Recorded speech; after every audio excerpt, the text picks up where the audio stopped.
What's the scariest situation you've been in and thought, I'm not getting out of this alive? Story 1. I love to swim in the ocean, and I used to have no fear of swimming out too far since I am a very strong swimmer. Last spring, I was at the beach and I saw a sandbar a ways out. I could see the waves breaking, which let me know there was a shallow area, and I decided to swim to it. A friend accompanied me, but about halfway she got nervous and turned back. I was like, all right, see you, and kept swimming. When I got close to the sandbar, I was pretty tired, but I figured it would be fine. I would rest there where I could stand, and in a little bit I would swim back. But the problem was, the sandbar was too deep to stand on. I could touch the bottom easily, but the water was a few inches above my nose, so I could not rest. I was annoyed, but I did not think it was a big deal until I started swimming back. I was very far out, and I was tired. I was not making much progress forward, and the waves were tossing me around. My friends were tiny spots in the distance. I started to panic. I thought, I am going to drown. I am going to drown. I have never been scared like that. Not before or since. I wanted to cry. My heart was pounding. I was totally exhausted. And because of the adrenaline coursing through me, I was paddling way too hard, not getting anywhere. I was having a panic attack in the middle of the ocean. All of that lasted maybe a minute, not more. Suddenly, this thought came through louder than anything else. Do you want to die? And I realized if I kept doing what I was doing, I would drown. If I kept panicking, I would die.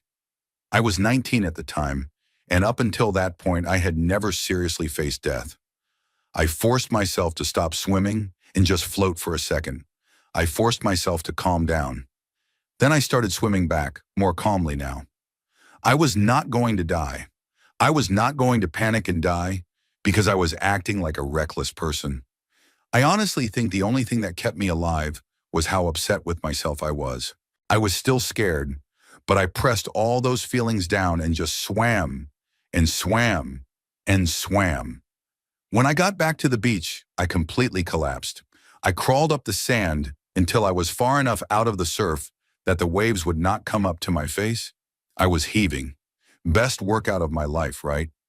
I do not know how long I had to lay there before I could get up. But while I was down there, the water lapping gently at my legs, I kissed the sand completely sincerely and developed a healthy fear of the ocean. Story 2. Stuck on a chairlift on a ski hill in the middle of a blizzard, 100 feet over a ravine. I was 14 at the time. A storm moved in and they were shutting down the mountain. I begged the lift operator to let me do one more run. He relented and I went up. 5 minutes later, the lift stopped moving. Before the whiteout closed in, I could see that I was parked over a rocky ravine about 100 feet below me. As the minutes ticked by and then a couple hours, it became clear to me that they had forgotten all about me. Temperatures plummeted, wind picked up, and my core temperature started dropping.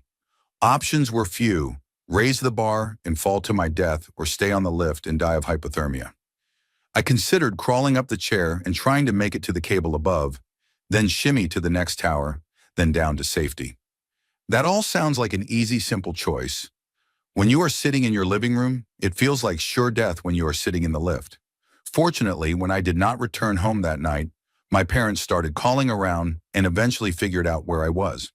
In the early hours of the night, I could hear a tracked grooming vehicle going up the mountain.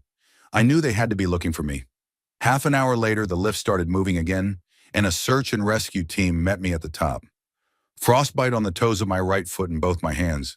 But I lived to tell about it. For a long time there, I was absolutely convinced I am not getting out of this alive. Story 3. I got caught in an avalanche while skiing in Colorado once. I was completely buried by the snow, so much so that it was like I was being suspended in the middle of the air. I could not even tell which way was up, and mind you, I was around 7 at the time, so I did not know the spit trick and began shouting for help. I was not even sure if anyone could hear me, but I just continually shouted my head off, hoping someone would be able to come rescue me. After a little while, I started to believe that this was how I die, stuck in a giant snowball. I was stuck for a good 5 to 10 minutes before I heard a search team treading through the snow. Their dogs must have picked up my scent or something, but I heard barking and then the digging away of snow.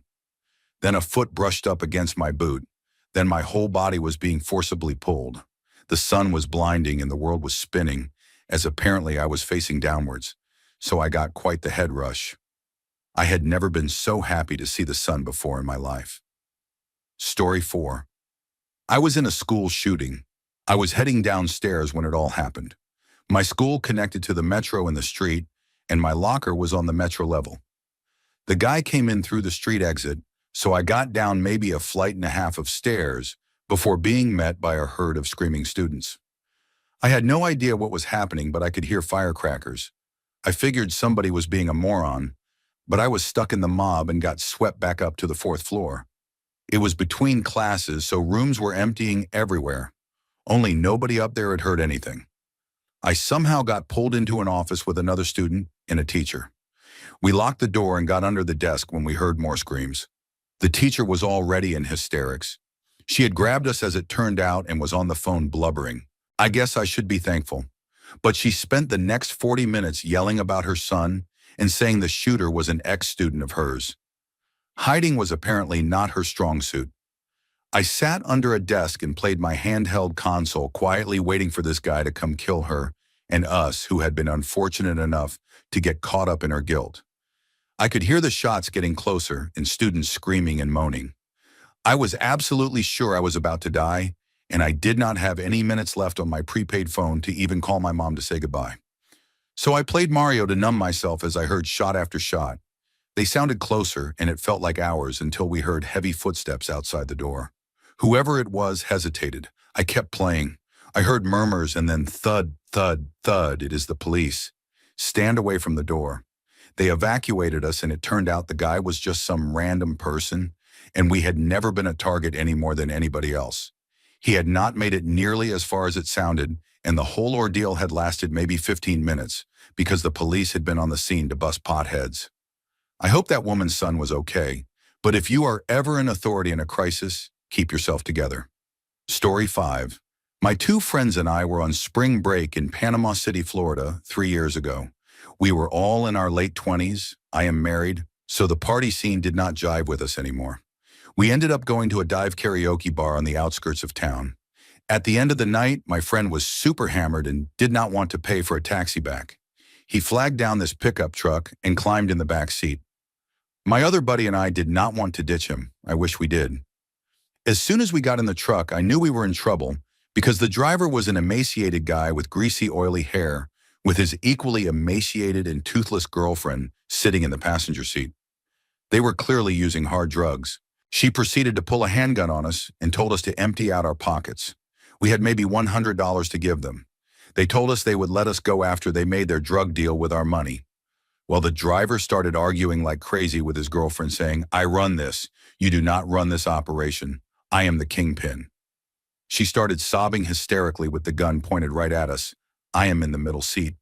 I literally thought one of us was going to die Pulp Fiction style. My friends and I, rather adept at singing Sublime, pacified the people by singing Garden Grove and Santeria in the back seat. They calmed down and actually recorded us on their cell phone. They were so pleased with our vocal performance. I hold out hope that I can get my hands on that recording. After that, they were cool as could be. They made their drug deal and dropped us off at the hotel we were staying at. After that night, we ended up coming up with the band name KFC, which means karaoke for crackheads. Story 6. When I was a missionary in Brazil, my companion and I were approached by a seemingly homeless man who greeted us in almost perfect English. It turns out he was an American who had been living in Brazil for about 30 years. His name was Bickford. He had to have been in his late 50s to 60s. It was hard to tell because of his big beard and very unkempt appearance. He pretended to be interested in what we were sharing and asked for a copy of the Book of Mormon, but was clearly more excited to be speaking English with 2 Americans. We met up with him a few times to discuss religion, but he would always meet us at the side of the road or some other public but still secluded place. We had to give weekly reports to the ecclesiastical leader for the local unit about who we were meeting and teaching. After meeting Bickford a few times, we brought him up in our weekly meeting. The bishop and his other leaders instantly knew who we were talking about and cautioned us to stay away from this guy. Apparently, he was a bit unstable and once or twice a year would start bothering the missionaries. My companion and I could not believe that the bishop was referring to the same person, and we continued meeting with him. I do not know how to adequately describe the creepiness of this guy between his disheveled appearance, flat-out lying to us, and other small signs.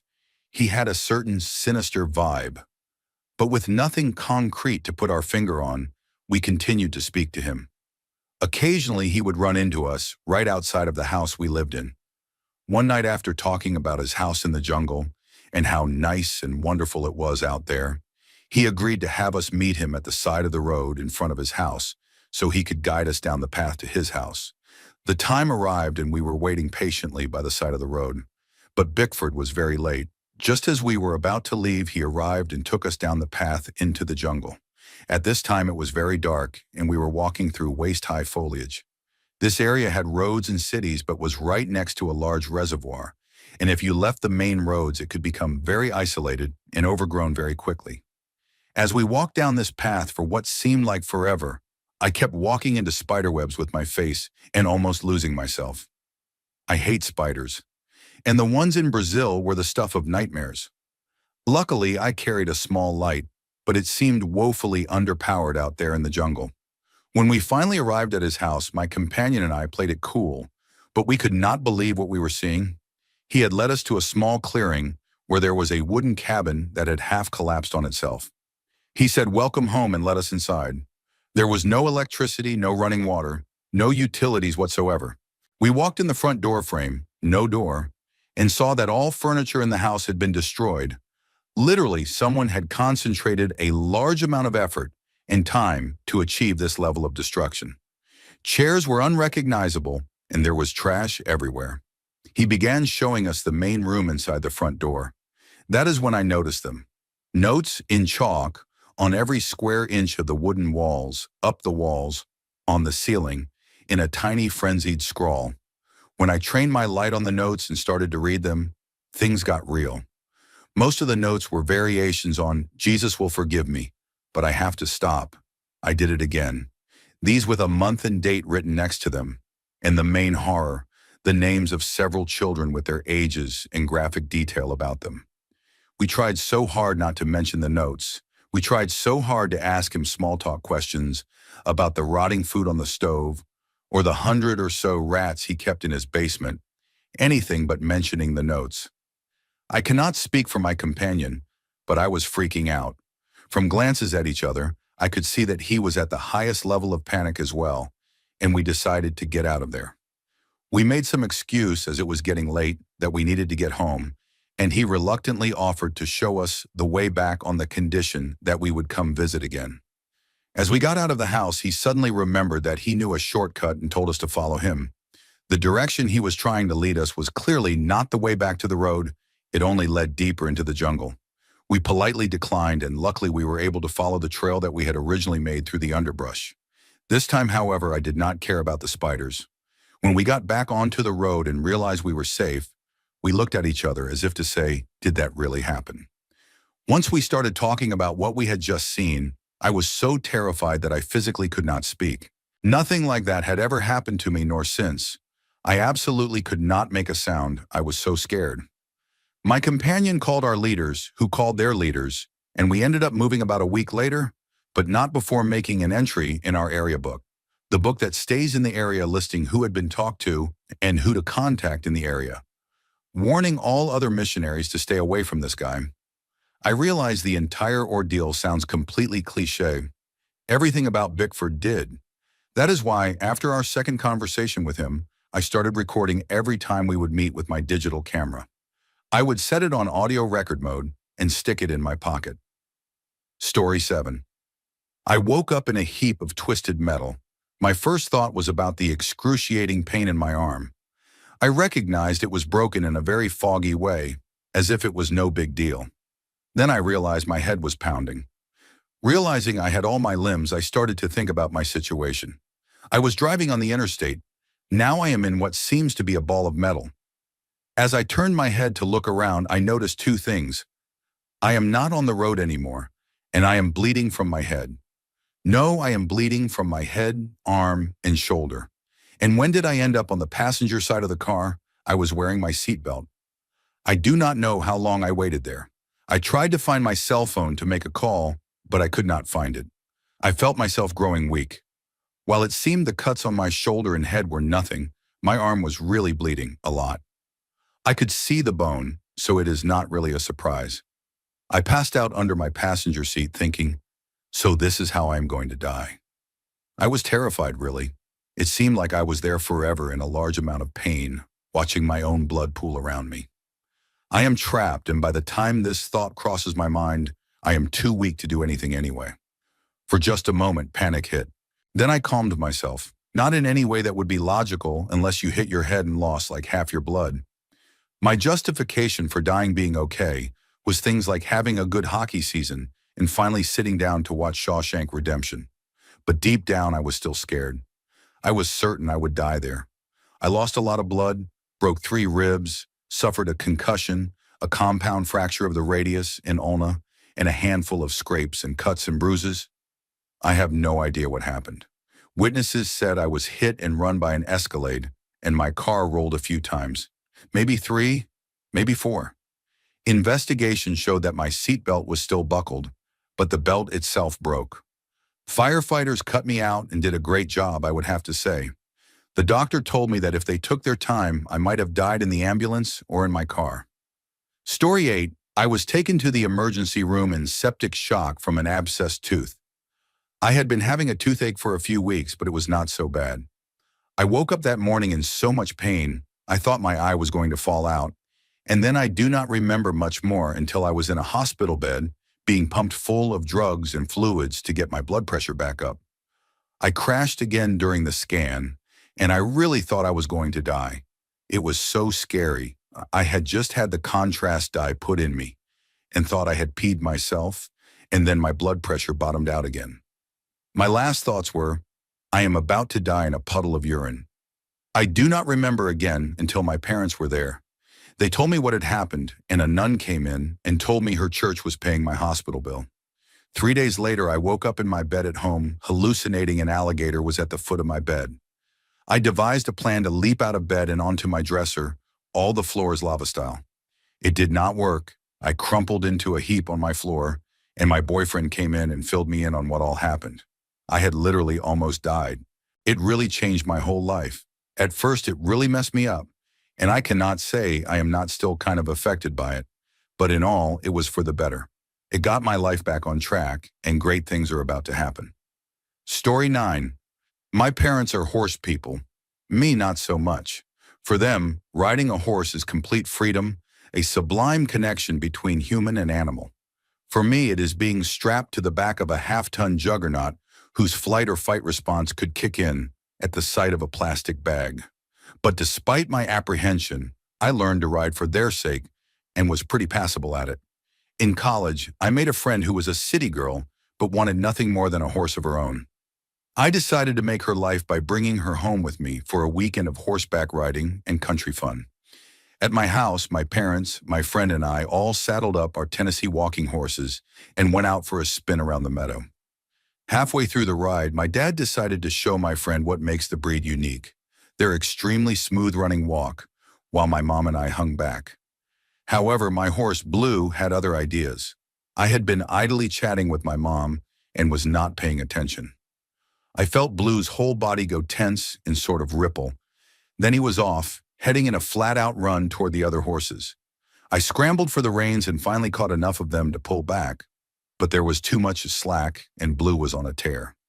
He blew right past my dad and my friend. If his original intent had been to catch up with them, his mind was now fully occupied with running as fast as he could, as far as he could. At first I was terrified, and with each hoofbeat on the hard-packed ground, I imagined the impact my body would make on that same surface. However, after a while, a strange clarity took hold. There was no fear. I was terribly calm, and my thoughts gained a sharpness they normally lack.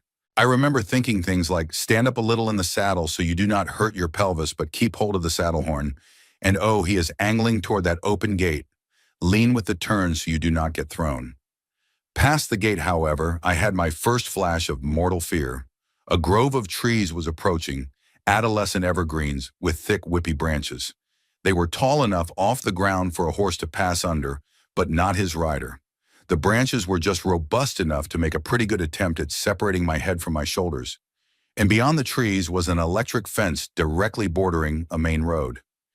As the trees raced toward my unprotected body, I just remember thinking, well, I have two options here, neither of which is going to end well: hit the trees or bail. In 2 seconds, I made my decision. I let go of the reins, took my right foot out of the stirrup, and used my left to push my body out and away. I remember with utmost clarity the brief glimpse of Blue's retreating backside as I flew through the air and the way the empty stirrups clattered against his sides. In the next moment, I hit the ground, remembering just enough of my gymnastics training to tuck in my important bits and tumble into a forward roll of sorts. I uncurled and lay in the dry grass for a moment, counting my aches and hearing the blood pound in my ears. I climbed to my feet and watched Blue in the distance, angle away from the fence and back toward the driveway. He would head up to his home, the barn, and be waiting for me when I finally made it back. My terrified parents and friend crested the hill behind me, and I waved a shaky hand. "I am all right," I yelled, and at that moment I had never been more sincere. Story 10. While going to Fresno State University, I moved into some apartments right off the school. They were right next to the university on Bulldog Lane, which I later found out was known as one of the more dangerous places in the area. So I had this class at night while in college, and class was around 3 hours long. It would usually end at around 10 at night, and I had no car, so I would have to walk alone for a good half a mile off campus to my apartment. One night class took a little longer, and I ended up walking home at midnight. So I made it to the apartment's locked gates and noticed some suspicious guys waiting outside the gate. I was already scared and suspicious about them, but I decided to just ignore them and walk in. Right before I made it to the door, they stopped me and asked me if I wanted to buy drugs. I just ignored them at first and put in the code to the gate. As I walked in, they asked again, and I just said no. I never thought that now I opened the gates to the apartments, and they could follow me to my place, so I just tried to walk normally to my place while trying not to panic as they were following me. Next thing I knew, 2 more guys were in front of me. They pulled out a knife and pointed it at me.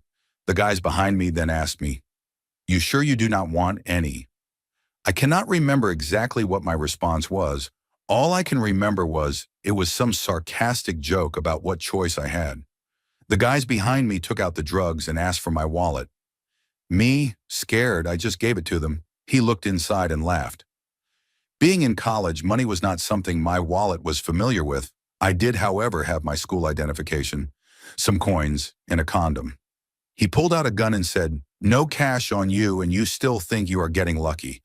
Lucky you, I do not have ammunition on me today, so make that condom useful."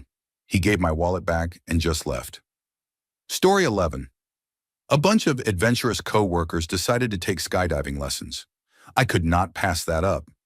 We did a few hours of on-the-ground training, and then they packed us into a tiny plane 4 at a time, clipped our ripcords to the plane, and we jumped out at about 2,500 or 3,000 feet. It was a static line jump, meaning that the plane opened your parachute for you as you fell away. It was one of the best feelings I had ever had, and I went back on my own the next week. I could not talk anyone into coming, though, so it was just me. I signed up for an accelerated course that involved a lot more ground training and 3 tandem jumps, where you clip up to an experienced jumper, and they teach you how to maneuver and gauge your control and focus, and then you get cleared for jumping solo. It all went great, and after a couple more weekends, I was doing solo jumps and working on turns and having some of the most intensely awesome experiences of my life. On my 10th jump, I went out at around 12,000 feet and started trying to figure out how to do something other than turning and tracking. I would drop a shoulder and the world would start spinning all over, and I would come back and try it again. I was not getting the hang of it at all and kept trying to figure out what I was doing wrong. All of a sudden, I realized that I had gotten distracted and had completely forgotten about altitude. I had not checked my altimeter once the entire time. I did not have a sense of how long I had been falling. I was in the middle of a tumble, and the ground, or what I could see of it as it was flashing up, then down, then sideways, then behind me, seemed really close. Closer to me than it ever had before. I looked at my altimeter, but I had an overwhelming sense of urgency to make a decision. So rather than take the time to read and understand it or stabilize myself, I went for the ripcord. I was upside down and at an angle when my chute popped open. It had been packed very loosely, and when the risers went taut, one of them wrenched my neck pretty good and twisted my helmet 90 degrees, smashing my nose into my face and blinding me. I flailed around, unable to see anything, not knowing if my chute was open or garbage, trying to get my helmet unstuck. Even more than being scared that I was going to die, I remember feeling a profound sadness that it was my own mistake that got me there. Panic helped me untwist the helmet, and it really hurt. My nose did not want to be smashed back the other way, but a desire to know how many seconds I had left was a strong motivator. I was still 1,200 feet above the ground. What an idiot. Overall, it was great fun, but I got all the excitement I needed out of skydiving and have not been back. Maybe someday. Story 12. Unfortunately, I had to put this in a throwaway because I post for my work on my other account and I actually like my job. Not that it matters because it will be buried whatever. Here we go. I was at the beach and this kid kept throwing his tennis ball into the ocean and waiting for it to wash back onto the shore so he did not have to get wet. He was in a wetsuit, so he was perfectly equipped to retrieve the ball, but he kept waiting for the ball to lap up on shore. Meanwhile, the whole time he was complaining about how his ball was never going to come back onto the shore, and also fully aware that he was wearing a wetsuit, therefore invalidating any of the complaints coming out of his mouth about never getting to toss his ball into the ocean again. He could just walk 3 feet into the sea and pick up his tennis ball. The beach that I was unfortunately sharing is a sort of church for me, and it always has been. It holds a very special place in my heart, and this kid was killing my vibe. I was not having it, no matter what. Mind you, this kid is maybe 10 and I am 26. Whoops. So this kid finally threw the ball too far to where it actually would not return, and he just let the whole beach know how upset he was. There were not too many people at the beach at this point, but everyone was over it and not really paying attention except me. This kid had reached the absolute end of my nerves, and I was just enough of a stubborn adult to do something about it. I stripped down to my boxers and walked to the water. This sentence could be taken entirely out of context and make this story really weird, but I walked into the water and started swimming toward the ball. This particular beach is in Northern California where the water was particularly cold that day. Actually, it was really cold, but I knew I had to get this ball to quiet this kid. I swam out and it was really cold. I was panting and thinking that my swimming would get my blood flowing and get me warm a bit, but it did not. I was nearing the ball and feeling colder, but I knew I would be fine. Finally, I reached the ball. I grabbed hold of it and kind of sat there for a second. I had this kid's tennis ball in my hand. I had so much power and so much pride from reaching it in the cold water while his younger self was back on the shore in a wetsuit. I just floated there, smitten and gleeful, waiting for this kid to ask me to bring the ball back in. He was watching me intently, waiting for my next move. I turned around and threw the ball as far and as hard as I could further into the ocean. I was so happy it hurt. This kid stood on the shore, and I think I actually taught him a lesson. He stopped complaining. It was not like he was even defeated. I think he finally understood how much he was overreacting. He just turned around and walked back to wherever he was supposed to be in the first place. I did feel a bit bad. I decided I would swim out to get the ball and bring it back to shore, mostly to keep the ball as a relic to remind myself how stubborn of an adult I can be, a medal to attest to how instinctual I am. If the kid asked me for the ball when I got back to the shore, I would give it back. But my new goal was to retrieve the ball. It got colder and colder the further out I swam. The sun was starting to set, and the weird panic that is talked about so much in this thread started to set in. I had retrieved the ball from its farther point and began to swim back to shore. But I really felt like I was going to succumb to the cold and the pressure and the anxiety that was working against me. I stopped for a second and gathered my thoughts and my breath, trying not to panic or hyperventilate and begin a panic attack.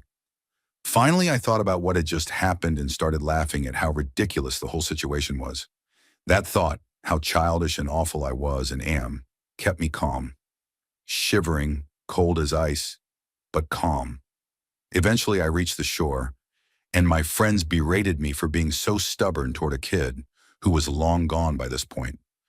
I could tell, though, that those who were still there appreciated the fact that I quieted him, and the fact that I was willing to take a joke so far that I actually began to fear for my life. Story 13. In the spring of last year, I faced one of the most terrifying experiences in my entire life. I have been playing rugby for 5 years. One game, I went to make a tackle. My teammate, who weighed 90 pounds more than me, went in for the same tackle. The next thing I know, I am on my back with a bloody mouth, and my teammates and coaches are kneeling over me. It turns out that the top of his head smashed me in the mouth, busting my lip wide open and jarring my brain significantly.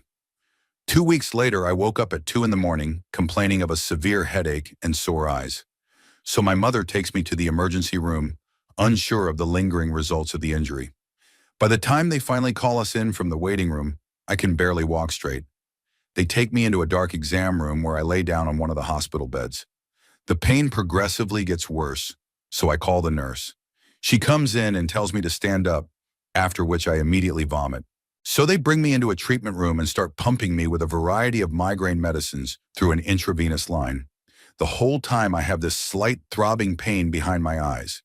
After the 5 different medications, I turn my head to tell my mom something, but no words come out, just incoherent babble. So I try again. Same thing. Something was wrong.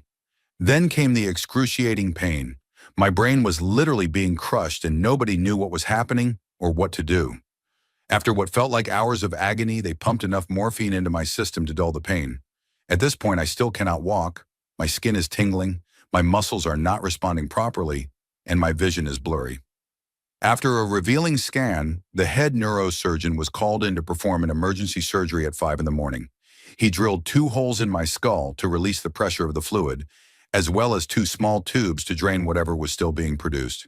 So here I am a year later to tell the story of a freak accident that went down in the record books at the hospital where I stayed for 3 weeks.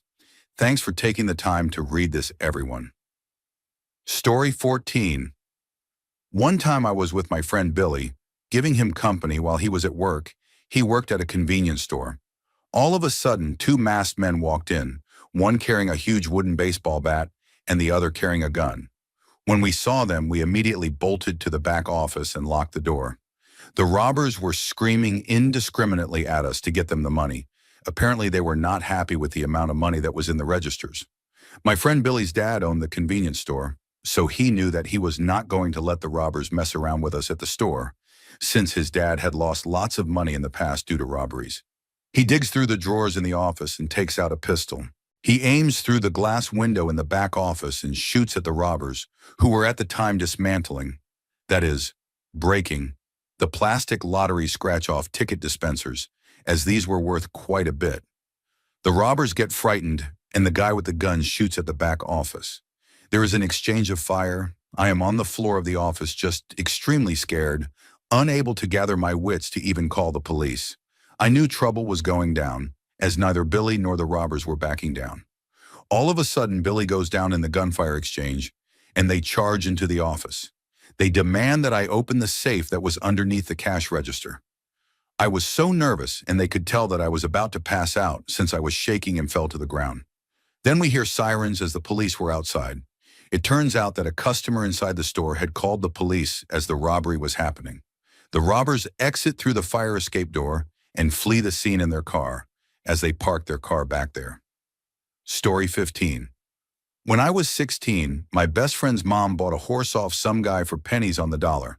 She was by no means well off enough to have a horse and barely had the money to take care of it, but she did. Anyways, the horse was cheap because it was not broken.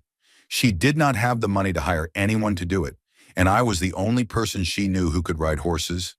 I had been riding all my life up to that point, and when she asked me to do it, I was like, how bad could it be? So I agreed. The horse was fair-tempered when we were saddling it, so I figured it had been saddled and ridden before, which would make it easy, I figured.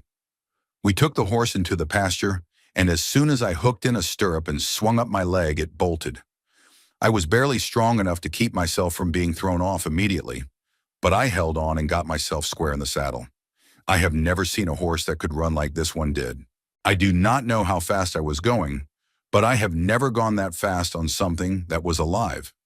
At one point, he started to get close to the barbed wire fence. He got close enough that my leg caught a post. Broke my leg. I almost fell off, and that is the first time that I thought I am going to die. After that, he started spinning in circles real fast like a dog chasing its tail. Somehow I held on tight enough that I did not fall off long enough for the horse to tire out. It was weird because when he got tired, he started at a decent canter, slowed down, and just stood there. I could not get off normally with a broken leg, but I was so scared I just unhooked my feet and pushed off the side where I would land on my good leg. As soon as I got off, I was scared the horse was going to stomp me or something, so I crawled away as fast as I could. Horse lays down and stops caring. All this happened within probably 5 minutes, but it felt like a lifetime of terror. Friend gets me on a four-wheeler and goes to the hospital. Open fracture to left shin bone. I had to have 136 stitches and a cast. Never rode a horse again. When I saw Sherlock Holmes, A Game of Thrones came out and he said that horses are dangerous at both ends and crafty in the middle, I have never felt more connected to a person in my life. Story 16. I am an Eagle Scout. In the Boy Scouts, they have a so-called high adventure trip known as Philmont.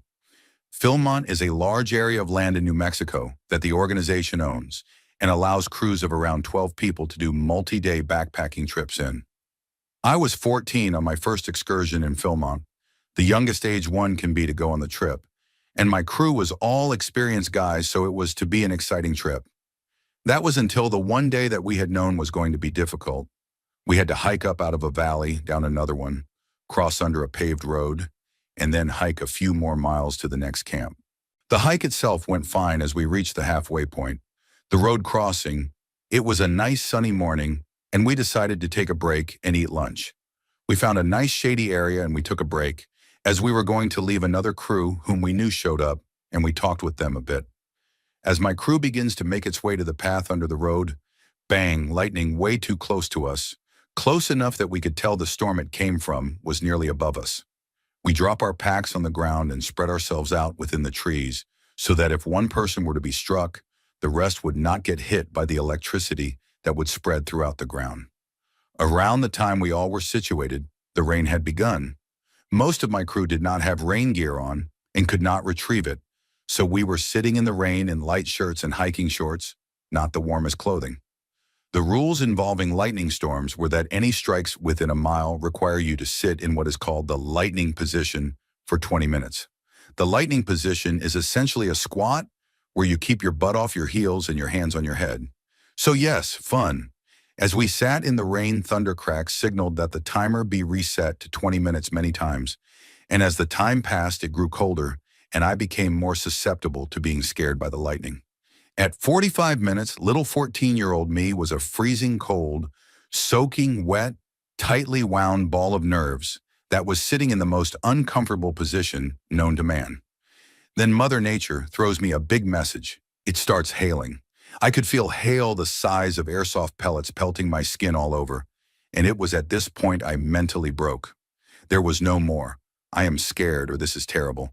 There was me crying, mumbling to myself something along the lines of, I do not want to die, please do not let me die. I do not remember much of what happened after. As for the remainder of the storm, I was essentially blacked out to the outside world and only regained awareness after someone handed me a warm drink that had been prepared in a makeshift cooking station near where our gear had been dropped. As it turns out, some people had been entering hypothermia, and I was one of the worst ones, so I was first in line for the warm drinks that were prepared. After everything was said and done, we still had to hike the last bit. I must say that hike was extremely difficult. Story 17, the only prolonged situation in my life I ever thought I might die in happened when I was in college in upstate New York. I was on the cross-country team and it was a standard lazy Sunday. Team practice on Sunday was optional since the rules allow only 6 mandatory practices a week, and since it was post-meet long-run day, most guys ran somewhere between 10 and 16 miles. I had decided to head out alone later in the afternoon. I lived with 3 other teammates who had gone a little earlier in the day. My apartment was right on the edge of town, and I always preferred to run out into the countryside when the opportunity presented itself. The roads were less busy, and the scenery was way nicer. Anyway, that day, it was in late November, I believe, and a storm was building. I considered not heading out because it was so overcast and windy, but I, like any good runner, went ahead and headed out for my 16-miler. The way I chose that day was a straight out and back. It went directly east from town. I was planning on 8 miles out, then turn around and do 8 miles back, and for a while that was fine. The wind was gusting up to the high 40-mile-per-hour range, but it was at my back and the rain was holding out. So I get to the turnaround at 8 miles, and right on cue, the skies open up. I have never seen it rain that hard. Sheets and sheets of freezing sleet just pouring down, and I had 8 miles of running to do directly into the face of a 20 to 50 mile per hour wind. I was wearing a cotton long-sleeve shirt, a wool cap, and full-length tights, and after about 5 minutes of running into this weather, I was sure I was going to die. I was just so cold, soaked to the bone, struggling against the craziest weather I have ever seen, tired from a long meet and a long run. I knew 100% that if I stopped for even a second, I would not be able to start, and I would freeze to death very quickly. It was raining, but it was maybe 20 degrees out. Well, I put my head down and poured my heart into that run. I made it back to my apartment and collapsed onto the floor. My roommate seriously thought I was dead. I took a shower and slept until Monday night. Something did die in me that day because I quit track at the end of that indoor season. Sometimes you eat the bear, sometimes the bear eats you. Story 18. I have been allergic to peanuts ever since I was little, but having avoided them almost entirely, and the only reactions from them over the past few years being a slightly swollen eye and a broken out face, I assumed that I was outgrowing them. Out on a delivery one day, I worked for a furniture store. We stopped at a gas station and I was starving. So I grabbed a banana nut muffin. I have eaten tons of banana bread and banana nut muffins and have been fine because the only nut I am allergic to is the peanut, and banana nut items are not usually made with peanuts. After scarfing it down, I immediately tasted the peanuts that had laced the top.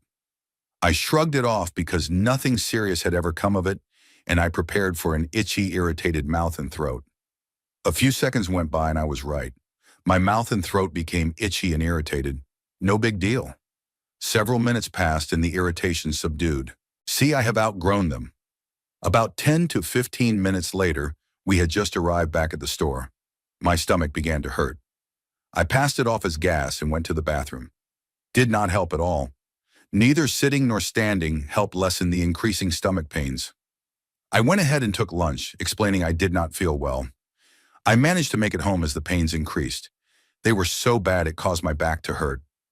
Once home, I felt the urge to vomit, so I went to the bathroom and waited a little while, and then out of nowhere, it just shot out of me. I vomited for about 3 minutes before I could not vomit anymore from my now empty stomach.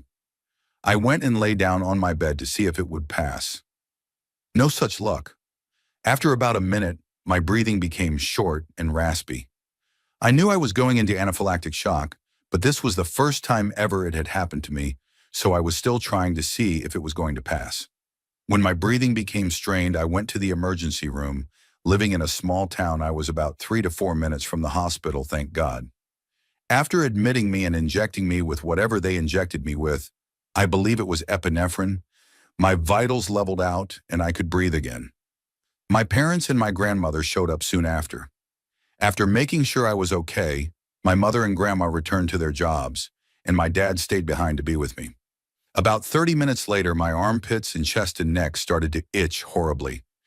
I do not really remember what all else happened, but I became extremely tired and closed my eyes and began to drift off to sleep. Although it was all a big blur, I could hear the nurses scrambling with their machines and medicine. I felt so tired. I just wanted to sleep.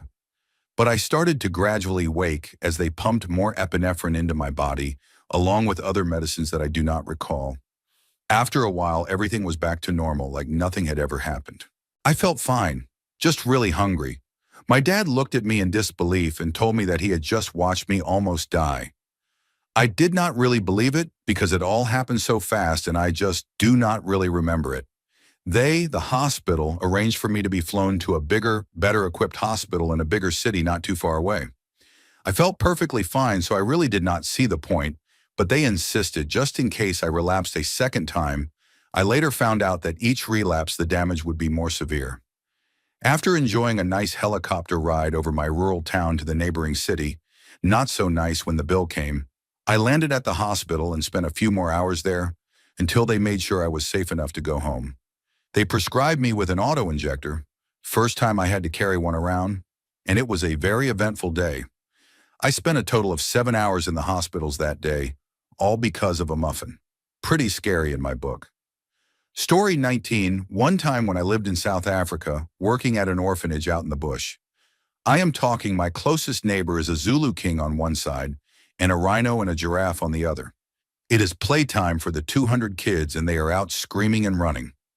I take the opportunity to drive myself, a girl volunteer at the orphanage, who was not too bad on the eyes and like 10 flat tires in the old Land Rover, into the nearest town to get them all fixed, because like 2 cars at the orphanage were on blocks and 2 more were up on a jack.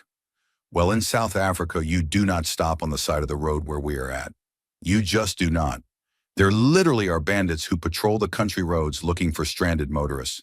Usually they purposefully throw debris in the road to pop a tire and show up with a jack and fix it super fast for you, only to kill or attack or rob and subsequently take your car, leaving your battered body in the sugarcane fields to rot. This seriously happened almost daily when I lived there. So me and this girl are driving along. She was born and raised in Winklespruit and has lost good friends to this kind of activity. Suddenly pop, we blow a tire. I decide to keep going slowly to find maybe a farm to pull into to change the tire. Eventually we are down to the rim and rather than continuing, I stop. My passenger is panicked and I am trying to calm her down and I ask her just to stay in the car and keep the doors locked. This is the equivalent of telling a little kid that monsters cannot get you when you hide under your blanket. She seems to buy it and sits nervously in the front. Well, no sooner do I have the spare tire off the front of the car do I look up to see 3 really big Zulu men hop out of a car with a jack in hand and a tire iron. I can feel adrenaline rising in me. I'm up on my feet telling them we are fine and they can keep going. I look up to the passenger seat of the car and this girl is silently starting to sob and pray. 2 men go to work while the third just grabs me by both arms and pulls me away, telling me they are going to work on it and to relax. I am now panicking. I am 19 and I do not want to die in a sugarcane field. I start to think. Meanwhile, everything that can go wrong does. They cannot get their jack to work for like 15 minutes. Then the bolts are stripped on the flat tire and so on. This is great. It has bought me plenty of time to think. We are far enough out that we cannot really just run away. It is the bush in Africa. I decide to call the orphanage on my phone. The bill will be high, but who cares? I want to live. I will gladly pay that ransom. I call. A volunteer picks up, but all I can hear is screaming kids, singing, laughing, just generally taking the opportunity to be loud. I try to discreetly ask for help.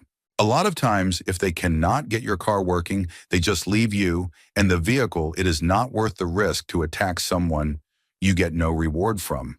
Well, the volunteer on the phone cannot hear me, so they just say, "Thanks for checking in. See you when you get back. It is crazy here, so I am going. Bye," and hang up. I am starting to panic even more now. I call back and have the same phone call like 5 times. Finally, I call back and a new person answers. The groundskeeper. 7 feet 3 inches of all South African muscle. This dude is about as sharp as a sack of bricks, but he is sweet, gentle, and loyal to the end. I managed to explain in Afrikaans with what little I know of the language mixed with a bit of Zulu. He said he was on his way. Rescue. The trouble is, he is about 40 minutes away if he left right then. So we just wait. And hope. Literally, as the last lug nut is being tightened on our Land Rover, the dude pulls up, jumps out, and starts screaming in Zulu at these guys. 2 of the 3 guys start to pull my female friend out of the car by the hair, while the third sprints to their car to grab a handgun. Our groundskeeper friend grabs the dude by the back of the shirt and pulls him in, and proceeds to pick him up and hurl him 6 feet all while sprinting off to help this girl who is screaming. I am already over there with the tire iron hitting one of the men on his spine and ribs. He turns around and hits me in my face harder than I knew was physically possible, cuts my cheek open, and I start bleeding everywhere from my face. He hits me a few more times while I am down, but I am fighting for my life here. This groundskeeper from the orphanage just dives into the situation and does the most impressive move. He grabs both these guys' heads and, like some kind of cartoon move, just knocks their heads together and knocks them out. I grab the girl, throw her over my shoulder, and I am sprinting to the vehicle. It is like 15 feet away. When I get there, I realize I do not have the keys. One of these three guys does. So I rattle off this in Afrikaans to my friend, and he proceeds to shake them down, find them, and toss them over. He tells me to go as fast as I can. I take off for the orphanage instead of heading back into the city because I almost died, and I am bleeding profusely from my face while this girl is sobbing in the back with her shirt ripped and her pants halfway off. I drove back and stopped at the end of the dirt road that leads to the orphanage, and we just sat there, stunned. What just happened? Where is our savior, the groundskeeper? He shows up about 30 minutes after we get there, looking as pale as a Zulu man can, and he says, in his best English, "Do not ever do that again. I am happy you are alive." Then he just drives into the orphanage and goes back to his job of painting and such. That guy saved our lives. I literally owe it to him, and he to this day acts like it is not a big deal. I still cannot believe it all happened, and so fast and slow at the same time too. Story 20, I was working in Yellowstone at the time, and I was dying to do this 22-mile-ish day hike called Mary Mountain. A few of us were supposed to do it, but the night before we were all up drinking and no one else wanted to go in the morning, so I figured forget it, this is my last chance to do this hike.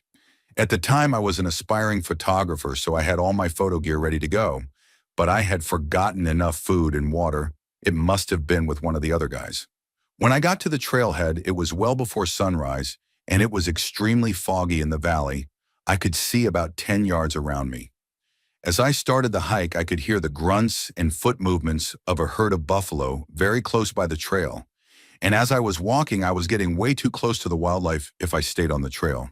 After one of the buffalo charged toward me, and I barely made the sprint to the tree line, before I got rammed, I decided I should just do a little bit of bushwhacking to avoid any trouble. Fast forward a few hours, I had lost the trail. The fog finally lifted from the valley, but I now had no idea where I was. And although I had a trail map, it was far too poor to give me any sense of direction. Just through sheer luck, I ended up finding a path. And as I was walking, I accidentally spooked a bear just 20 to 50 yards away. And my not-so-smart self decided I should go off trail again to find that bear for a better photo. As I was walking up a steep ridge in the general direction he came from, I found him. Now he was only 5 feet away and I was really scared. So I ran in the opposite direction. I know you are not supposed to do this, but when it comes to bear safety, my instinct still says run. And luckily that bear did not chase me. He ran too. I went back to hiking as the trail literally ended. The worn-out section of ground was now the top of a lush hill, and as I was sitting on top of the hill, trying to get my bearings on how that had to be the right path, I realized it was not a trail at all. It was just another buffalo trail, and not the hiking trail, and that is when lightning broke just past another ridge. And I realized I was in trouble. There was now no way I was going to finish this hike. I was already 12-ish hours in with little food and no water. It was still not a time to give up. I started walking into what looked to be a dry creek bed, eating the only food I had with me, an uncooked pack of ramen noodles, when I suddenly sank up to my waist in thick mud or quicksand. And the real problem was that I dropped all my food. That was the first time of the day I thought I was going to die. I stood there slowly sinking, deeper and deeper, yelling for help, and no one came. Then the rain started, a real mountain thunderstorm. I was able to control myself, and luckily for me, my large camera bag was able to distribute my weight. So I did not sink too far. I took off my bag and threw it to the side, and I was able to use my tripod to get a grip on the nearby ground and pull out my legs enough to crawl out of the quicksand. That was when I realized my shoes were gone. They had been sucked off my feet during the escape, and now I was lost. I had no shoes, no food, no water. It was raining, and the temperature was dropping fast. I threw on my bright yellow poncho and started walking. Very slowly, 25 pounds of camera gear and walking barefoot out in the wilderness of Yellowstone equals extremely painful steps. I managed to find my way to a point where I had to ford a small stream, but this was hot spring-fed and painfully hot, it looked like it was the only way to go, and I was now losing daylight. And as I got to the opposite bank, the grasses I was standing on were sinking like being in the middle of a trampoline. The ground where I was now walking was getting deeper and deeper, but it was filling up with water and not mud, and I was terrified to say the least. When you go to Yellowstone, you see the warning signs everywhere. Do not step off trail, thin crust ahead, basically saying that there are underground tunnels of super hot water and the ground can break and you will die. And by some miracle, the ground held out. It was now pitch black, and after another hour or two, my feet were covered in cuts and bruises. The good thing about the rain was I could finally drink some water. The bad thing was that I could not see when I was about to step on a jagged rock, and I was freezing cold. And my yellow poncho only kept me dry for about 20 minutes. Then out of nowhere, I spotted the herd of buffalo, and they spotted me, a bright yellow ball of shame. And it turns out you do not want to startle a herd of buffalo at night. They all stood and started running, and I took off running just the same.